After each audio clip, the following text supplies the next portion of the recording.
Breaking Bad is a show that is subject to a lot of fan analysis.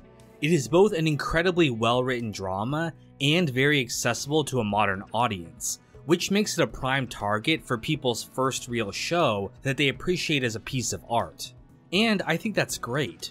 Breaking Bad was one of the first prestige dramas that I really got into as well, and it was one of the first shows that made me think deeper about the characters and themes of the series. I would never have started this channel without that. But because Breaking Bad is so popular as a subject of fan analysis, it leads to a lot of fan theories about the deeper meanings of the show. Just go on the Breaking Bad subreddit to see just how far fans will go to analyze literally every aspect of the series. And again, while I think that's great, there's one fan theory that I see get thrown around all the time that I really disagree with. The theory goes that the show is at its core a critique of capitalism and the American healthcare system. The idea is that if Walt had access to free healthcare and didn't need to worry about the cost of his medical bills, he would have never become a meth kingpin and the show wouldn't exist. And to an extent, they're right. Walt's cancer diagnosis is the inciting incident that leads to the events of the series, and if things were different, he might never have gone down the path of Heisenberg. But I think that looking at the show this way is missing a more fundamental truth about Walt and about character agency. So in this video, let's examine why Breaking Bad, to me, is not a critique of capitalism. What world do you live in? One where the dudes who are actually doing all the work ain't getting fisted. In the pilot episode, Walt is a high school chemistry teacher with a pregnant wife and disabled son. He has to work 2 jobs just so that they can make ends meet. He's eventually diagnosed with inoperable lung cancer and given only a few years to live. Not wanting to leave his family with nothing after he dies, he decides to use his chemistry knowledge to cook meth, partnering up with Jesse Pinkman, a former student of his. But you know the business. And I know the chemistry. Now, this introduction to the character makes it seem like his problems are entirely about his cancer diagnosis and the subsequent treatment costs. However, while the diagnosis was the inciting incident that set off the chain of events of the pilot, it's really not his primary motivation.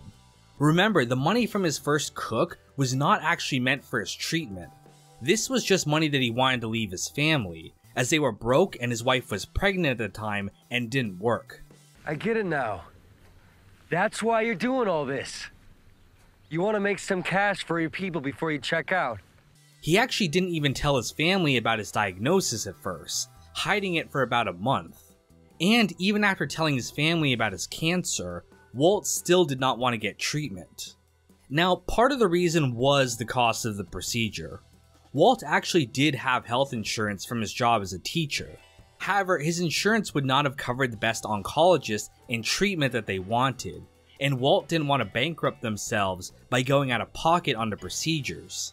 However, that wasn't the primary motivation behind Walt's decision to not do treatment. The reason why Walt didn't want treatment is because he didn't want to experience the side effects of chemotherapy and be left a husk of his former self. Walt tells a story to Junior about his father, who died of Huntington's disease when he was very young. The only memory Walt has of his father was him sick and dying in a hospital bed, and Walt was terrified that that was how he would be remembered if he did the treatment. And that's how you would remember me. That's the worst part. As we learn in the series, legacy is everything to Walt. He does not want to be perceived as weak, and this ego is what drives him throughout the series. As we see when Walt is offered a job by his former partners, Gretchen and Elliot. When Walt was in grad school, he founded a company called Gray Matter with his best friend, Elliot Schwartz. The company was just the 2 of them at the time, but had the potential to grow into something big based on their chemistry research, which had been part of a Nobel Prize. However, Walt had a falling out with his girlfriend at the time, Gretchen, who was working alongside them as an assistant. Gretchen came from a family of money, and her wealth made Walt feel inferior. Again, we see that it's not the money that motivates Walt, but pride. After breaking up with Gretchen, Walt sold his half of the company to Elliot for $5,000 and left. Gretchen and Elliot later married, and they grew the company to where it was eventually worth billions of dollars. When they learn about Walt's diagnosis, they offer him a job at Grey Matter, which will cover his insurance costs. This was a genuine offer of friendship, as we see Gretchen crying when talking to Walt, showing how much she still cares about him. However, Walt is insulted, thinking that they consider him a charity case. He refuses, and instead decides to cook meth to pay for his treatment, instead of relying on a handout. Skylar, it's charity. Why do you say that like it's some sort of dirty word? So again, we see that at his core, the issue isn't about money or healthcare. If Walt wanted his treatment paid for, he had options that didn't involve cooking meth. Instead, what Walt really wanted was to be his own man and make his own living, even if doing so had its own consequences. What I want, what I need, is a choice. However, while that sounds reasonable, Walt's issues go deeper than wanting to be self-reliant. Part of the reason why Walt refused to work for Gretchen and Elliot was because of the bitter resentment that he had for them. As Grey Matter grew into a billion-dollar company, Walt watched on in envy. As his own life as a school teacher turned out mediocre, he began to resent Gretchen and Elliot for their success. He even convinced himself that they had conspired to cheat him out of his own company, which is literally not true. He voluntarily left Grey Matter because of his pride, but his jealousy and ego were so high that he began to have delusions of persecution. But little did I understand that they were artfully maneuvering me into leaving my own creation. This is also why money isn't even at the heart of Walt's motivation. Early on, Walt calculates that the maximum money that he would ever need to leave his family to have them be taken care of in perpetuity is $737,000. And while there are some setbacks along the way, he eventually achieves that and more. But even when he reaches that point, he refuses to quit cooking meth. How much is enough? How big does this pile have to be? Though he was probably unconscious of this at first, what Walt really wanted was power. He wanted the respect and prestige of being at the top of an industry, and meth was the way for him to do that. He outright says this to Jesse after refusing a buyout offer that again would have left him with more money than he could ever need. Jesse, you asked me if I was in the meth business or the money business. Neither. I'm in the empire business. Now, if you want to read that as a statement about capitalism or the evilness of rich people or something, you're absolutely free to.